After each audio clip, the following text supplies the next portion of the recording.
One wintry night at the close of the war against the British, young Rachel Adams heard a knock on the door of her parents' log cabin in Taunton, Massachusetts. Then she heard her mother asking who was there. "A friend," a male voice answered. "Friend to whom?" asked Rachel's mother. "A friend to George Washington," came the reply from outside. As the girl made her way to the door, she heard the man set down his musket on the doorstep and instantly knew the identity of the mysterious voice. "Father is come," she exclaimed to her mother. And so it proved to be, Rachel later wrote. There on the doorstep was a man in white pantaloons and a blue coat faced with red. Peter Adams, the man on the stoop with a musket and a pack, was at once a stranger and her father. Before signing up for a stint in the Continental Army, the 37-year-old Adams had built his wife and daughter a log cabin on land he owned. He could have ended his service at the end of his first hitch, but he had decided instead to see the conflict to its conclusion. As one of the 3 years men in the 1st Massachusetts Regiment, Adams served along the Hudson River. Over 60 years later, Rachel Adams vividly recalled the banter, the sound of the musket on the step, and the sight of her father. Scenes like the Adamses' reunion occurred throughout the 13 colonies as General Washington's soldiers walked home and reconnected with their families at the conclusion of the War for Independence. In our mind's eye, we probably see this Massachusetts veteran as a descendant of the Puritans, a white man. Nothing in his daughter's story suggests otherwise. But Adams was, in fact, one of thousands of African Americans who had shared the burden and dangers of turning the colonies into independent states.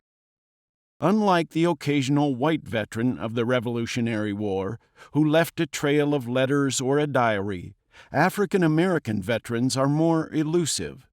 In most cases, we tend to talk about Black Revolutionary War veterans as a group rather than as individuals. The history books tell us that some 5,000 African Americans fought on the American side during the war. Letters written by whites might refer to likely Negroes building fortifications. Laws refer to servants purchased bona fide, a euphemism for enslavement.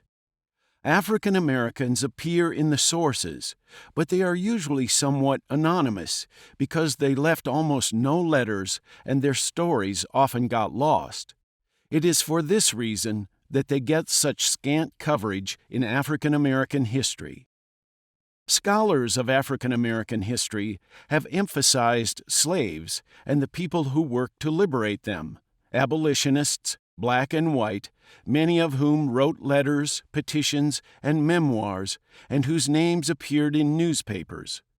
When mentioned at all, Revolutionary War soldiers are confined to the war years, with little more than the equivalent of "they were there too." The veterans of 1776 were largely illiterate and hence shadowy figures in the Revolutionary drama. Historian Gary Nash has aptly described the African American community during the Revolution as the forgotten fifth, referring to the percentage of the population represented by African Americans and the lack of attention subsequently paid to them. This book heralds the stories of many individuals whose petitions, protest, and service in the cause of American independence changed the world in which they lived. As you will see, Primus Ting tells a new story about the Battle of Stony Point. Robert Laurens takes advantage of a court decision in England to leave his American master and strike out on his own.